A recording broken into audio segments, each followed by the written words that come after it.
Okay, here's a pretty straightforward one because remember for lateral area, what we're looking for is for lateral area, we have the perimeter times the height, okay?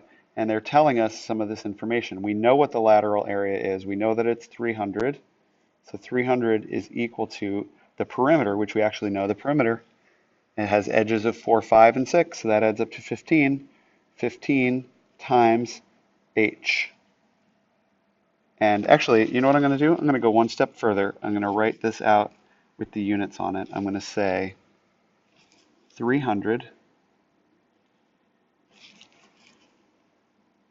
centimeters squared equals the perimeter of 15 centimeters times h. Why did I do it with that? Because I want to cancel the units and I want you to show that you'll get a length unit at the end of it. Okay? So what do we need to do? Well, we need to isolate h, and it's being multiplied by 15 centimeters, so we need to divide by 15 centimeters. So 300 centimeters squared divided by 15 centimeters equals 15 centimeters times h divided by 15 centimeters. So then we just get h equals, and notice this, the units, that cancels out, and one of those cancels out, leaving us just with centimeters. And of course, 30 and 15, well, 315 cancel out to be 20. So for our number 21, we've got an answer of 20 centimeters. And what you need to know is what's the formula for it, right? The formula here up top is the lateral area is the perimeter times the height. You need to know that so that when you plug in the numbers, it all sorts out correctly. Anyway, that's one of our, okay. A hexagonal pencil has a a hexagonal pencil is a regular hexagonal prism. Hopefully you know that and can see that, okay?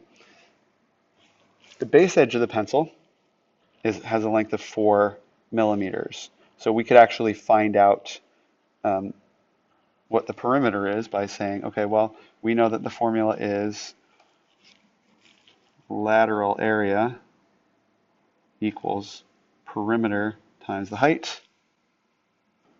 And the perimeter, if it's got a base length of 4 millimeters, base edge, then 4 times 6 is 24. So we've got 24 millimeters for the perimeter times the height, which they told us is 170 millimeters. And of course, millimeters times millimeters will be millimeters squared, but we've also got 24 times 170, and that gives us 4,080 millimeters squared lateral area. And it's the lateral area and not the total surface area because we're not painting the ends of it. It's just that outside portion of it. Okay, so that's 23, 4,080 millimeters squared, and we're done.